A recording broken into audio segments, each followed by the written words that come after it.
우리가 에베소서를 마무리하면서 하나님의 백성이 받는 축복이 무엇인가에 대해서 우리가 배웠었죠.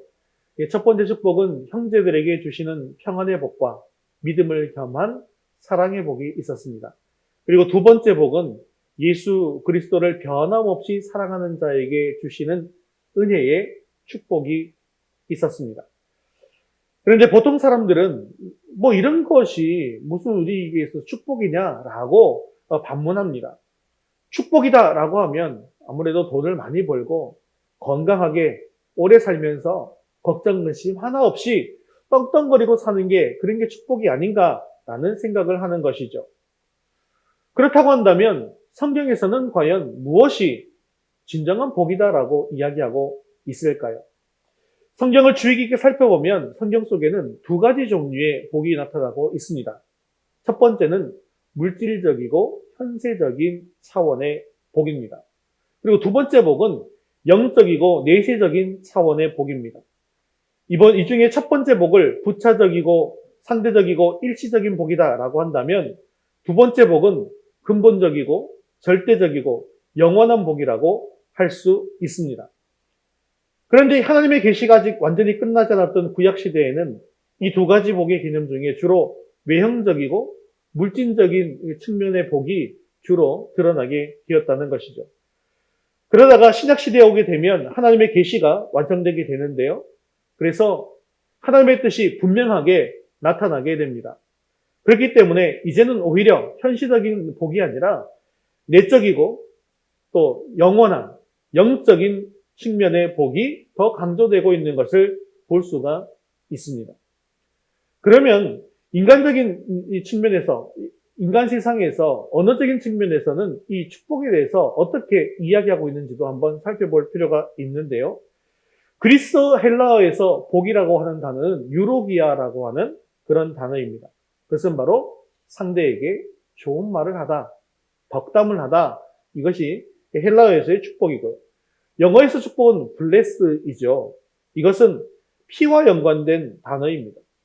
즉 축복이라고 하는 것은 사람 혹은 사물에 동물의 피를 뿌린 것을 뜻하는데요. 고대에는 이렇게 동물의 피를 뿌림으로 말미암아서 악귀를 축출하는 그런 풍습이 있었죠. 그래서 그것에서 유래되어서 블레스가 축복이 된 것입니다.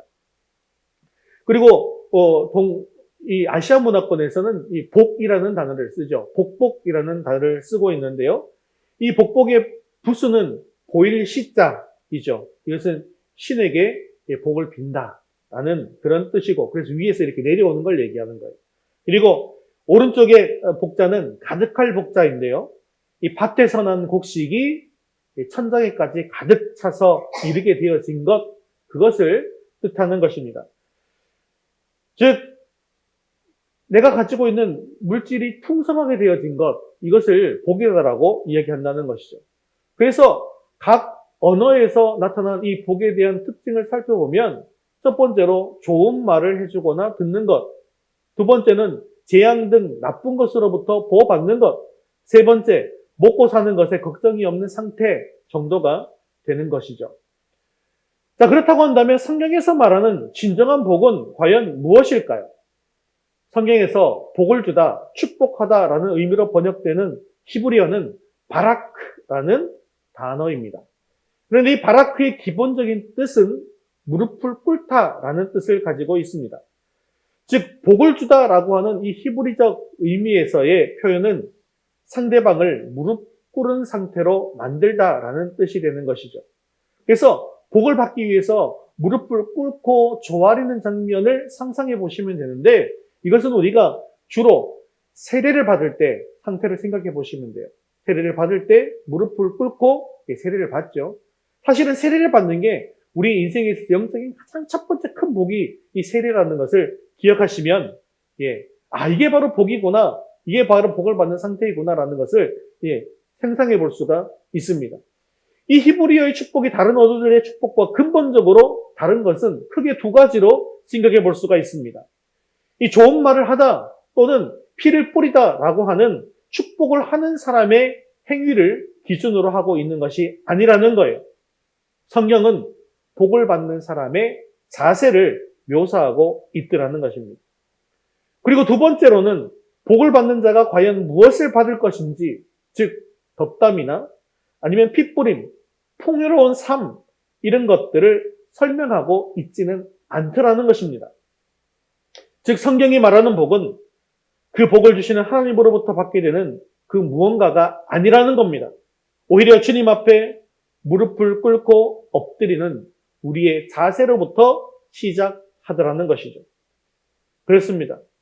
성경적 축복이라고 하는 것은 하나님께서 우리에게 무엇을 주실까? 나는 무엇을 받을까? 라는 문제가 아니라 우리가 하나님 앞에 어떠한 자세로 있는가라는 것입니다. 그래서 히브리어 이 바라크를 한자로 옮겨본다고 한다면 우리가 생각하는 그 복자가 아니라 엎드릴 복자에 가깝다라는 것이죠. 그렇기 때문에 사실 신구약 성경을 막론하고 복에 대한 성경의 근본 개념은 똑같습니다. 참된 복이라고 하는 것은 사람이 추구한다고 해서 얻어지는 것이 아니라는 것이죠.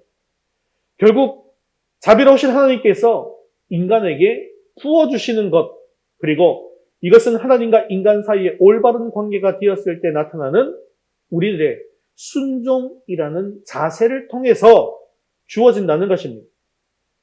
오늘 말씀을 통해서 진정한 하늘의 축복이 무엇인지를 깨닫고 하나님의 축복을 받는 비결을 깨달아서 풍성한 하늘의 복을 누리는 저와 여러분 되시기를 주님의 이름으로 축원합니다.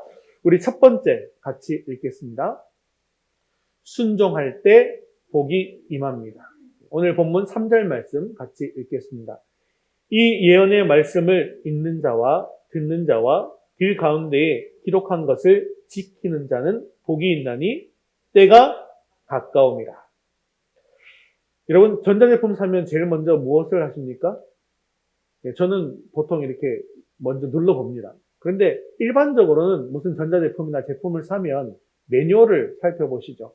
그러면서 이 들어있는 물품이 다 제대로 들어있는지, 그리고 기본적인 기능은 무엇인지 그 매뉴얼을 보면서 이렇게 하게 되어집니다. 이 매뉴얼을 보는 이유가 있어요. 왜냐하면 이 매뉴얼대로 해야 고장이 잘 나지 않을 뿐만 아니라 그 고유의 목적에 따라서 제대로 사용할 수가 있기 때문입니다. 이렇게 회사에서 전자제품 하나를 만들어서 판매를 할 때에도 매뉴얼을 만들어서 주죠. 그런데 하나님께서 우리 인간을 만들면서 매뉴얼을 안 주셨을까요? 제가 가지고 있는 매뉴얼 중에 가장 두꺼운 매뉴얼은 아마 자동차 매뉴얼 또는 카메라 매뉴얼입니다. 그런 매뉴얼들은 두께가 이만큼 두꺼워요. 그래서 그런 물건 하나, 요만한 물건, 뭐 자동차 그래봐야 이런 자동차 하나 하는 그런 것들도 이렇게 두껍게, 매뉴얼을 만들어 주었는데요.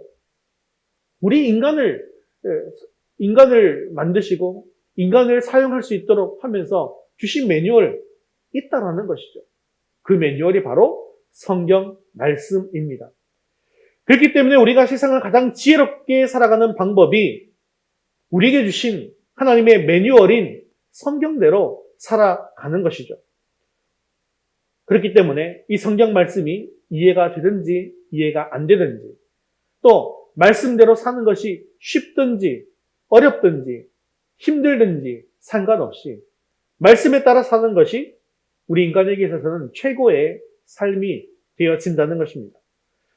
물건이 고장나거나 기능을 제대로 하지 못할 때 매뉴얼을 보지 않고 해결하려고 하다 보면 어떻게 해요? 물건이 또 고장나는 거예요. 왜냐하면 저도 그런 경험이 있습니다. 이 뚜껑을 열어서 뭔가 안에를 고쳐야 될 것 같은데요. 그냥 당기면 열릴 것 같아서 이렇게 누르고 당겼는데 이게 어떻게 되냐면 똑 부러지는 거예요. 그래서 나중에 매뉴얼을 찾아봤더니 밑에 뭐 이렇게 돌리고 누르는 자리가 있더라고. 그걸 하고 해야 된다는 거죠. 이처럼 물건 하나도 고장이 나면 고치려고 할 때 매뉴얼을 보고 정확하게 해야 하잖아요. 그런데 우리 인생을 살면서 돌아보면, 내 자신을 돌아보면 내가 뭔가 고장이 난 것 같은데, 뭐가 잘못된 것 같은데 걱정하고 근심하고 염려만 하면서 그러면서 계속 고장난 채로 살아가더라는 거예요. 영적으로 고장이 난 것은요, 병원에 가도 고칠 수가 없습니다. 의사가 하는 말이 있잖아요. 육체적으로는 아무런 이상이 없어요. 영적으로 고장난 것은 하나님께서 우리에게 주신 이 매뉴얼인 성경 말씀을 통하여서만 우리가 고칠 수가 있더라는 것입니다. 오랜 시간 신앙생활을 했다 할지라도 이 매뉴얼 보는 일을 게을리하면서 하루하루를 살아가고 있다면 고장난 인생 그대로 살아가든가 아니면 잘못된 길을 헤맬 수밖에는 없더라는 것이죠. 그래서 오늘 본문 말씀에도 이 예언의 말씀을 잘 읽고 듣고 지키는 자가 복이 있다라고 말씀하고 있는 것입니다. 구약의 이스라엘 백성들에게도 동일한 말씀을 주고 계시는데요. 신명기 6장 1절에서 3절까지 말씀 같이 읽겠습니다. 이는 곧 너희의 하나님 여호와께서 너희에게 가르치라고 명하신 명령과 규례와 법도라. 너희가 건너가서 차지할 땅에서 행할 것이니 곧 너와 내 아들과 내 손자들이 평생에 내 하나님 여호와를 경외하며 내가 너희에게 명한 그 모든 규례와 명령을 지키게 하기 위한 것이며 또 내 나를 장구하게 하기 위한 것이라. 이스라엘아 듣고 삼가 그것을 행하라. 그리하면 내가 복을 받고 내 조상들의 하나님 여호와께서 내게 허락하심 같이 젖과 꿀이 흐르는 땅에서 내가 크게 번성하리라. 아멘. 하나님께서 이스라엘 백성들에게 말씀을 주신 이유는 바로 너희가 건너가서 차지할 땅, 즉 천국을 상징하는 가나안 땅에서 행해야 할 내용을 말씀하신 것입니다. 이게 무슨 말이냐면 너희가 천국 백성으로 살려면 이렇게 살아야 한다라고 매뉴얼을 주신 것입니다. 그리고 그 법에 순종하는 것이 쉽든지 어렵든지 내키든지 내키지 않든지 자신에서 하든지 억지로 하든지 상관없이 말씀대로 순종하며 살면 그 땅에서 장수할 것이고 복을 받고 번성할 것이다라고 말씀하고 있는 것이죠. 이렇게 성경을 보면 하나님의 말씀에 순종할 때 영적이고 내세적인 축복도 받게 되지만 또한 이렇게 이 땅에서 현세의 복을 받는 경우도 수도 없이 많고 또한 기적의 역사를 경험하는 경우도 많이 나타나고 있는 것을 볼 수가 있습니다. 여러분, 하나님의 명령인데 참 이해할 수 없는 하나님의 명령인데 순종하는 그런 경우의 대표적인 것은 바로 이 여리고성 전투라고 볼 수가 있습니다. 전쟁 중인 이스라엘 백성들에게 참 말도 안 되는 하나님의 명령이 주어졌어요. 그 명령은 바로 하루에 한 바퀴씩 그 성 주위를 돌아라. 그리고 마지막 7번째 날은 성을 7바퀴를 돌고 나팔을 불어라. 그리고 외쳐라. 그러면 무너질 것이다. 라는 것이었습니다. 하나님께서 여러분에게 이러한 명령을 주신다라고 한다면 과연 여러분은 이 명령에 순종할 수 있겠습니까? 적이 성 위에 이렇게 올라와 있어요. 무기를 겨누고 있습니다. 그런데 그 성을 이렇게 따라서 돈다고요? 여러분 할 수 있겠습니까? 위에서 누가 돌을 던지거나 활을 쏘면 전멸하는 거예요. 인간적으로는 말도 안 되는 이야기입니다. 인간의 합리적인 판단과 생각으로 하면 그것은 도무지 불가능한 일입니다. 해봤자 아무런 쓸데없는 일이고 오히려 우리에게 해가 닥치는 일입니다. 그런데 이스라엘 백성들은 이 위험하고도 쓸데없는 짓을 목숨까지 걸어가면서 순종합니다. 왜 그럴까요? 그것이 바로 하나님의 말씀이자 명령이었기 때문입니다. 이스라엘 백성들이 이렇게 말도 안 되는 상황에서 하나님의 말도 안 되는 명령을 순종하게 된 것은 사실 그들이 이 가나안 땅으로 들어오기 직전 광야에서 40년 동안 훈련을 받았기 때문이에요. 오늘 우리가 찬양을 드렸잖아요. 주님 말씀하시면 내가 나아가리다. 주님 멈춰서라고 하시면 우리는 멈춰서는 그게 어디냐면 광야에서 훈련받았던 내용이에요. 불기둥과 구름기둥이 가면 따라가고 서면 서고 그걸 40년도 한 거예요. 하나님께서 인도하시면 가고 서라면 서는 겁니다. 그럴 때마다 하나님께서 늘 지켜주셨다는 거예요. 먹을 것도 주셨고 그리고 옷도 신발도 부르트지 않고 그것을 경험한 사람들이었기 때문에 하나님 말씀이라고 한다면 무엇이든지 순종하는 훈련이 돼 있었다는 거예요. 전능하신 하나님께서 말씀하신 것이라고 한다면 그 말씀대로 분명히 될 것이다 라는 것을 믿고 순종한 것입니다. 그렇게 순종하자 진짜 말도 안 되는 기적이 벌어집니다. 여리고성이 무너진 것입니다. 여러분, 우리 삶에 왜 이런 하나님의 역사가 일어나지 않는 것일까요? 하나님의 말씀을 읽지 않고 또한 말씀을 듣지 않고 하나님 말씀에 순종하지 않고 지키지 않기 때문입니다. 우리가 정말 이해하기 힘들고 말도 안 되는 상황이라 할지라도 하나님 말씀대로 순종할 때 우리에게 하나님의 강력한 역사가 일어날 줄로 믿으시기를 주님의 이름으로 축원합니다. 그런데 여기에서 우리가 또 한 가지 기억해야 될 것이 있습니다. 하나님의 말씀대로 산다고 해서 100% 이 땅에서 모든 일들이 술술 잘 풀려지고 잘 되는 것만은 아니더라는 것이죠. 왜냐하면 하나님의 복이 꼭 현세적인 축복에만 있는 것이 아니기 때문입니다. 성경에 나오는 믿음의 사람들을 살펴보면 땅에서 장수하기는커녕 젊은 시절 비참하게 죽은 경우를 많이 볼 수가 있습니다. 히브리서 11장 믿음장에는 이런 분들의 이야기가 나오고 있죠. 히브리서 11장 36절에서 38절까지 말씀 보겠습니다.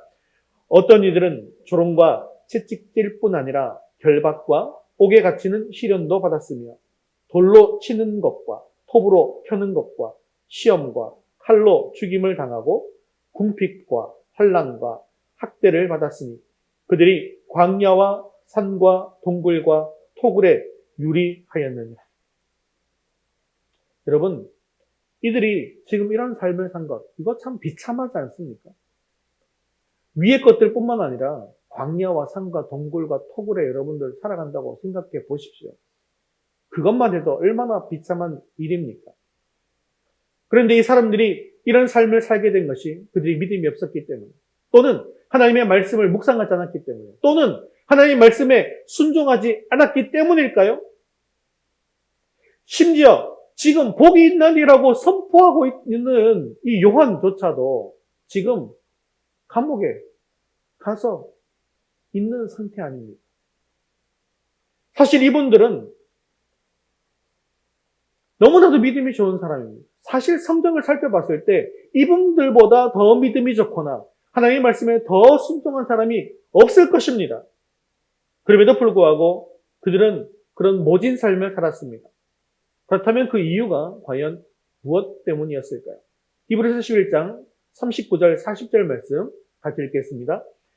이 사람들은 다 믿음으로 말미암아 증거를 받았으나 약속된 것을 받지 못하였으니 이는 하나님이 우리를 위하여 더 좋은 것을 예비하셨은즉 아멘. 그들은 비록 이 땅에서는 보상받지 못하는 삶을 살았습니다. 하지만 오히려 그들은 이 땅의 삶을 마치고 나면 살아야 할 그 영원한 나라에서의 더 좋은 것을 예비받았다는 거예요. 그리고 그들은 그 더 좋은 것을 소망하고 천국을 소망했다라는 것입니다. 그렇기 때문에 영원한 하나님의 나라를 위해서 내가 지금 이렇게 가난하게 살아야 하고 건강하지 못한 삶을 살아야 하고 오히려 죽음을 당하는 삶을 산다 할지라도 또 힘든 삶을 산다 할지라도 그렇게 해야 한다면 기꺼이 살겠습니다 라고 하나님의 말씀에 순종하고 살았던 것입니다. 그런 의미에서 우리가 하나님의 말씀에 순종해야 되는 그런 의미를 찾아야 될 때 하나님께서 주시는, 순종하면 하나님께서 나에게 복 주신다고 했지 세상적인 어떤 물질적인 그런 복을 받기 위해서 또는 우리 자녀들이 잘 되고 우리 가문이 잘 되고 이런 잘 되는 것을 위해서 그 이유를 찾아야 되는 것이 아니라는 것입니다. 순종이라고 하는 것은 기억하십시오. 아까 복이라고 하는 것은 어떤 개념이라고요? 무릎을 꿇는 자세. 하나님 앞에 무릎을 꿇는 자세라고 했잖아요. 그래서 순종은요, 하나님께서 우리의 아버지가 되어주신 것에 대한 우리의 마땅한 의무가 된다라는 것을 기억하셔야 되는 것입니다. 다시 말하면 진정으로 성도가 추구해야 할 복이라고 하는 것은 하나님을 자신의 하나님으로 삼는 것입니다. 그래서 하나님만을 사랑하고 하나님만으로 기뻐하고 하나님만을 바라보는 그런 영원한 복이어야 한다는 것이죠. 따라서 오늘날 이 땅에서 건강하게 살고 부귀 영화를 누림으로 하나님으로부터 받는 그것이 복이다라고 생각해서는 안 된다라는 것입니다. 왜냐하면 이런 복은 하나님께서 우리에게 주시는 복이긴 합니다. 그렇지만 부차적인 복이기 때문입니다. 이런 복은 하나님이 주시기도 하고 어떨 때는 걷어가시기도 합니다.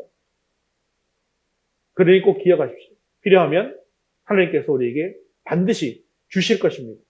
그리고 지금 당장 없어도 좋습니다. 그 대신에 우리가 이 복에 대해서 생각할 것은 내가 어떻게 하면 하나님과 올바른 관계를 맺어갈 수 있을까? 그래서 내가 어떻게 하면 하나님 말씀에 순종할 수 있을까? 그렇게 질문하고 그렇게 삶을 살아가는 여러분 되시기를 바랍니다. 결국 우리가 순종의 삶을 사는 이유는요. 순종을 할 때 하나님께서 나를 높여주시기 때문에 그것이 아니라 또 순종을 할 때 다른 사람이 가지지 못한 것을 내가 풍족하게 가지기 때문에가 아니라는 것입니다. 순종을 통해서 깊이 있는 하나님과의 관계를 가질 수 있기 때문입니다. 그렇게 깊은 하나님과의 관계를 통해서 우리가 이 땅의 삶을 사는 동안에도 항상 기뻐하고 마음의 평강이 누려지고 또한 사랑이 샘솟고 천국의 소망이 우리에게 임하기 때문이라는 것이죠. 사랑하는 성도 여러분, 말씀에 순종할 때 하나님께서 우리의 삶을 책임져 주십니다. 심지어 힘들고 어려운 일이 있다 할지라도 그 안에서 하나님의 선한 뜻이 이루어지는 것을 믿으시고 하늘의 큰 축복을 경험하는 저와 여러분 되시기를 주님의 이름으로 축원합니다. 두 번째, 같이 한번 읽겠습니다. 말씀을 읽고 들을 때 복이 임합니다. 자, 그렇다면 우리가 이런 순종의 삶을 살기 위해서 어떻게 해야 할까요? 이 오늘의 본문의 말씀은 먼저 해야 될 일이 있다라는 거예요. 1장 3절 말씀 다시 읽겠습니다. 이 예언의 말씀을 읽는 자와 듣는 자와 그 가운데 기록한 것을 지키는 자는 복이 있나니 때가 가까웁니다. 자, 먼저 해야 될 일이 뭐라는 거예요? 말씀을 읽고 듣는 것이 먼저라는 것입니다. 오늘 본문 한글 성경에는 말씀을 읽는 자와 듣는 자, 지키는 자가 모두 단수로 표현되어져 있습니다. 그런데 헬라어 원문을 보면 읽는 자는 단수가 맞습니다. 그런데 듣는 자와 지키는 자는 복수로 되어져 있습니다. 이게 무슨 의미가 있냐면요. 그 당시에 말씀을 읽는 사람은 한 사람이었다는 거예요. 왜냐하면 그 당시에는 종이가 없었기 때문에 이 양의 가죽인 양피지나 갈대 줄기를 말린 파피루스에 말씀을 기록했죠. 그런데 이것이 굉장히 고가였습니다. 그렇기 때문에 아무나 성경을 가질 수가 없었죠. 그래서 성도들이 성경을 읽으려고 하면 일단 다 모여야 합니다. 흡사 예전에 여러분 우리 텔레비전 처음 나왔을 때 기억하시죠? 동네 텔레비전 한 대 있잖아요. 그러면 무슨 스포츠 중계, 드라마 이런 거 하면 동네 사람들이 텔레비전 있는 집에 다 모여요. 모여서 함께 봅니다. 극장에서 영화 보듯이. 예. 뭐 그런 거예요. 성경 말씀을 들으려고 하면 사람들이 한 자리에 다 모여야 하는 것입니다. 그럼 성경을 읽는 것이죠. 그게 우리 에스라가 회개를 하게 될 때 사람들이 다 모여서 있을 때 에스라가 성경 말씀 읽지 않습니다. 그러면서 어떤 일이 벌어지죠? 회개의 역사가 일어나고 대부흥이 일어나는 것을 볼 수 있지 않습니까? 그래서 모여서 한 명이 성경을 읽으면 이제 모든 사람들이, 성도들이 성경을 듣게 되는 것입니다. 자, 그런 의미에서 본다면 성경을 읽는 자와 듣는 자라고 하는 것은 결국 성도들이 성경을 읽는 것을 뜻하는 것입니다. 그리고 그렇게 읽고 들은 말씀을 마음에 새기고 말씀에 기록한 것을 지키라는 것입니다. 그런데 여러분들 성경 다 보셨잖아요. 말씀 66권, 1186장, 3173절 이 모든 것들이 우리가 지켜야 할 하나님의 명령인데 그것을 지키는 것이 말처럼 쉬운 것이 아니라는 사실을 우리는 경험으로 잘 알고 있습니다. 말씀대로 살기 위해서 내 뜻과 내 생각을 내려놓아야 합니다. 말씀을 지키려다가 아까 그 사람들처럼 고난을 당하고 환난을 당하고 괴로움을 당하기도 하다 보니까 말씀 지키는 것이 어렵다고 생각하고 지레 포기하는 경우들도 많이 있더라는 것이죠. 하지만 하나님의 명령을 어렵다고 생각하지 마시기 바랍니다. 하나님께서는 우리에게 할 수 있는 것을 주셨기 때문이죠. 신명기 30장 11절 말씀 같이 읽겠습니다. 내가 오늘 내게 명령한 이 명령은 내게 어려운 것도 아니요 먼 것도 아니라. 그렇다면 왜 성경은 말씀대로 사는 것이 어려운 일이 아니다라고 이야기하는 것일까요? 그것은 바로 성경에 답이 있습니다. 우리가 보통 말씀대로 살려고 할 때 우리의 의지대로 하려고 하기 때문에 사실상 어려운 것입니다. 예배를 통해서 은혜를 받고 또 그 말씀대로 살고자 예배 시간에 결단을 해보잖아요. 그런데 그때뿐이고 또 은근슬쩍 삶을 살 때는 내 마음대로 사는 것을 여러분 계속해서 경험하고 있지 않습니까? 왜 그럴까요? 우리 안에는 성령만 계시는 것이 아니기 때문입니다. 그래서 예배 드리는 그 순간에는 성령께서 더욱더 강하게 작용하시고 성령께서 이곳에서 충만하게 임하여 주시니까 말씀을 받고 말씀대로 하려고 하는 거예요. 생각하는 거예요. 그런데 내 속에는 죄악된 본성도 같이 있더라는 것입니다. 그래서 사도 바울과 같은 위대한 신앙의 지도자도 로마서 7장 19절 20절에 이렇게 말씀하고 있는 것입니다. 같이 읽겠습니다. 내가 원하는 바 선은 행하지 아니하고 도리어 원하지 아니하는 바 악을 행하는도다. 만일 내가 원하지 아니하는 그것을 하면 이를 행하는 자는 내가 아니요 내 속에 거하는 죄니라. 그렇습니다. 내가 말씀에 순종하지 못하고 또 죄를 짓게 되는 것은 바로 내 속에 거하는 이 죄악된 본성 때문이라는 것입니다. 사도 바울조차 이런 고백을 할 정도라고 한다면 우리는 과연 어떻겠습니까? 그래서 우리가 말씀대로 살려고 마음을 먹었다가도 금방 말씀대로 살지 못하는 자신을 보면서 실망하고 죄책감에 빠지게 되더라는 것입니다. 그런데요, 성경은 내 힘으로 내 의지대로가 아니라 하나님의 방법으로 하나님의 능력으로 이 순종하는 방법을 알려주고 있습니다. 그것이 무엇인지 아십니까? 그것이 바로 오늘 본문 말씀대로 하는 것입니다. 말씀 그대로 하는 거예요. 말씀을 읽고 들으라는 것입니다. 그래서 오늘 본문 말씀에도 말씀을 지켜 행하기 전에 먼저 말씀을 읽고 들으라는 것입니다. 자, 우리가 복을 받기를 원하는데 복을 받으려면 말씀을 지켜야 돼요. 순종해야 합니다. 그런데 그걸 하려고 하니까 뭘 해야 된다고요? 읽고 들어야 한다는 거예요. 그런데 우리는 뭐까지만 생각하냐면요. 복 받을 것만 생각하는 거예요. 복 받으려니까 순종해야 되는데 순종을 하려는데 내 생각과 내 뜻으로만 순종하려고 하니 힘이 드는 거예요. 그걸 못하겠다라고 얘기하는 거예요. 신명기 30장 14절은 그래서 우리에게 분명하게 이렇게 말씀하고 있습니다. 같이 읽겠습니다. 오직 그 말씀이 내게 매우 가까워서 내 입에 있으며 내 마음에 있은즉 내가 이를 행할 수 있느니라. 아멘. 여러분 아멘입니까? 크게 아멘 하셔야 됩니다. 아멘입니까? 말씀이 우리에게 매우 가까워서 우리의 입에 있고 우리의 마음에 있으면 이것을 능히 행할 수 있더라는 것입니다. 내 생각으로 되는 게 아니라는 거예요. 바울도 안 된다 그랬잖아요.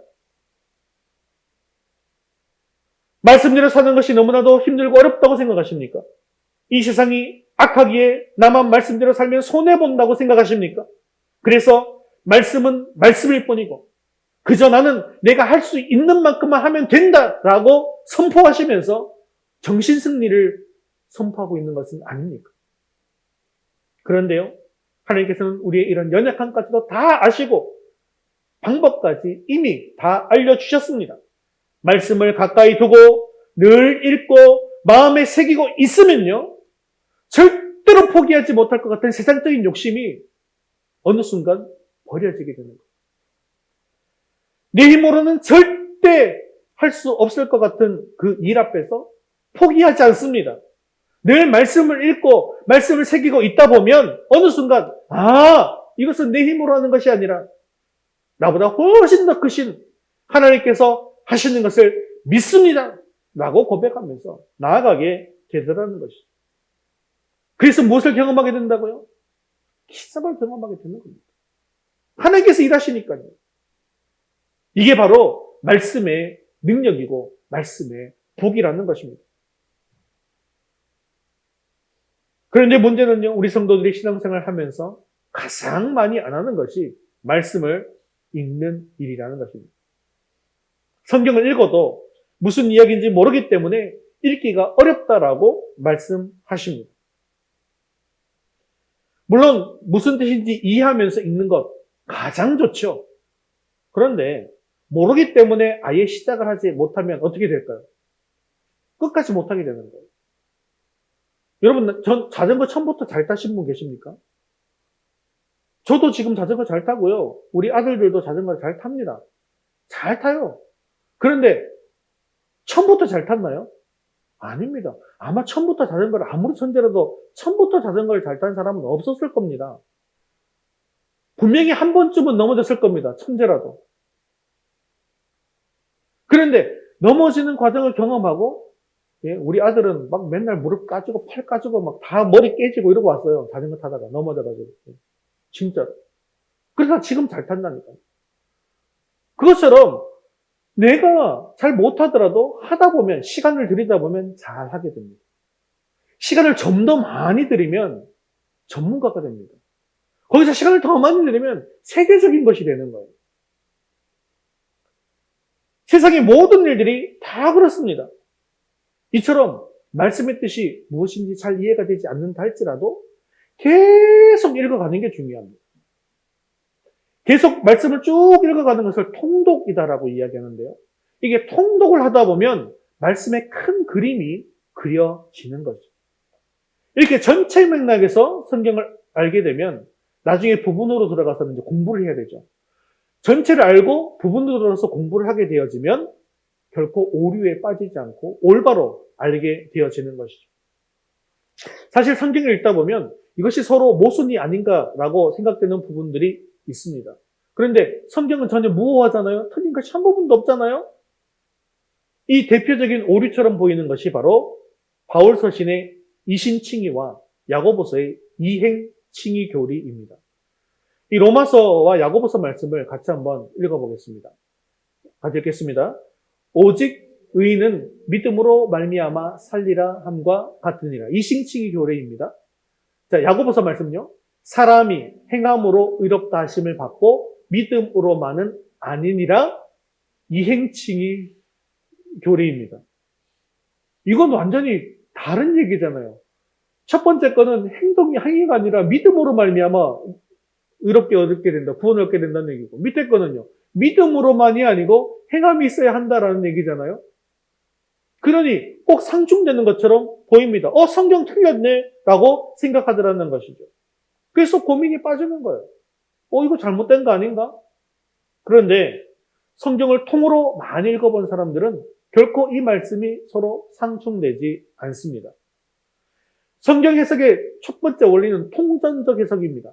한 부분만 보고 해석하면요, 어디로 빠지게 되면 잘못된 길로 빠지는 거예요.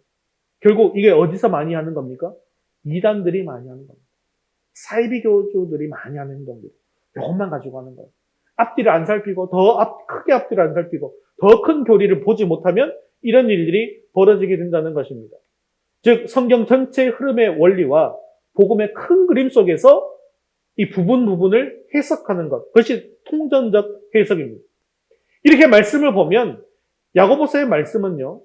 믿음을 가진 사람이 믿음의 증거 또는 믿음의 결과로서 행위를 보여줄 것을 강조하고 있다는 것을 알 수 있게 되어집니다.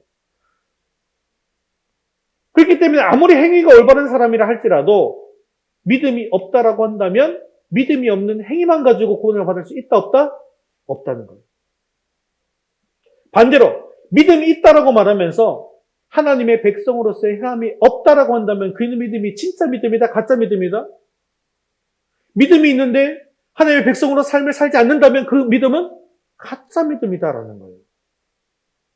그래서 만일에 그가 진짜로 믿음이 있는 사람이라고 한다면 지금 당장 아니라 시간이 좀 더디게 걸린다 할지라도 반드시 그 믿음의 행위가 나타나게 된다는 것입니다. 즉, 이 야고보서는 행위로 말미암는 구원을 이야기하려고 하는 것이 아니라는 거예요. 믿음의 증거로서 또는 믿음의 결과로서 행위를 강조한 것입니다. 그렇기 때문에 우리가 말씀을 통으로 읽지 않으면 말씀의 큰 그림을 이해할 수가 없게 되어지는 것이죠. 사랑하는 성도 여러분, 그렇기 때문에 우리는 말씀을 열심히 읽고 말씀을 열심히 들을 수 있기를 바랍니다. 그래서 나의 뜻을 내려놓고 하나님 말씀에 순종하게 되어서 크신 하나님께서 나를 통해 일하시는 하늘의 진정한 복을 받는 저와 여러분 되시기를 주님의 이름으로 축원합니다. 말씀을 맺겠습니다. 여러분, 훅탁교인에 대해서 들어보신 적 있으십니까? 제가 예전에 신학대학원에 들어가기 전에 성경을 가르쳐 주신 목사님께서 훅탁교인에 대해서 해주신 이야기가 있는데요. 이 훅탁교인이 누구냐면요. 교회 나오기 전에 책상 위에 가만히 모셔두었던 성경책. 그러다 보니까 성경책 위에 먼지가 이렇게 쌓이죠. 그러니까 먼지를 들어서 훅 불고 손으로 탁 쳐서 먼지를 떨어내고 그리고 예배에 나오는 교인이 바로 훅탁교인이다라고 말씀하시더라고요. 여러분, 우리는 결코 훅탁교인이어서는 안 됩니다. 어떤 분들은 성경을 방방마다 한 권씩 갖다 놓고 계시는 분이 계세요. 회사에도 한 권 갖다 놓고 차에도 갖다 놓고. 왜 이러시는가? 곳곳에 다니면서 성경을 읽으려고 그렇게 하시는 것이 아니라 성경을 그렇게 갖다 두기만 해도 마음의 평안이 찾아온다라고 이야기하더라는 거예요. 여러분, 이런 방법은 사실 무당이 하는 방법 아니겠습니까?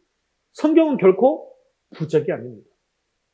성경을 내가 가지고만 있다고 해서, 성경을 방법마다 둔다고 해서, 성경을 차에 둔다고 해서 그 자리에 복이 임하는 것이 아니라는 거예요. 성경 어디를 봐도 성경을 어디다 갖다 두어라 그러면 복이 임할 것이다. 이런 말씀 절대 없습니다.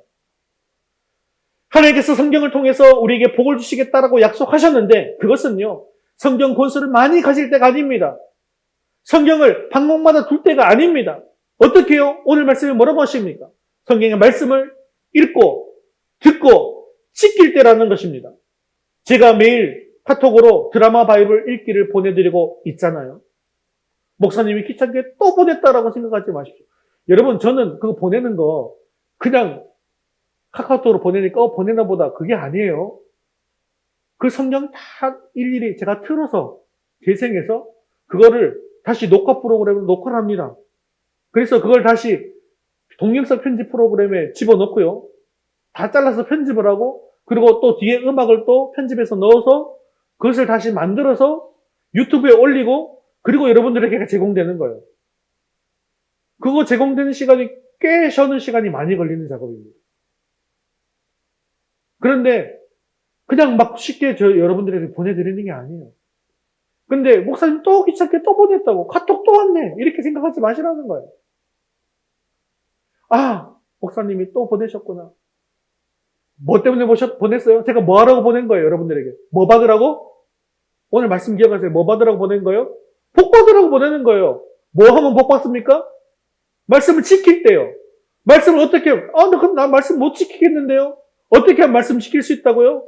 말씀을 읽고 들어서 그 말씀이 내 입에 있게 하고 내 마음에 머물게 하면 말씀을 지킬 수 있는 거예요. 복 받는 거예요. 그걸 하게 하기 위해서 여러분들에게 제가 드라마 바이블을 카톡으로 보내드리는 거예요. 여러분, 최종적으로 읽고 들은 말씀을 실천하고 지킬 때에 비로소 복이 임하는 것을 기억하시기를 바랍니다. 우리에게서 천국의 복이 떠나가게 된 것은 무엇 때문이었습니까? 결국 내 뜻과 내 의지대로 행한 죄 때문이었어요. 하지만 말씀을 읽고 말씀을 들음으로 말미암아 하나님의 뜻을 우리는 알게 됩니다.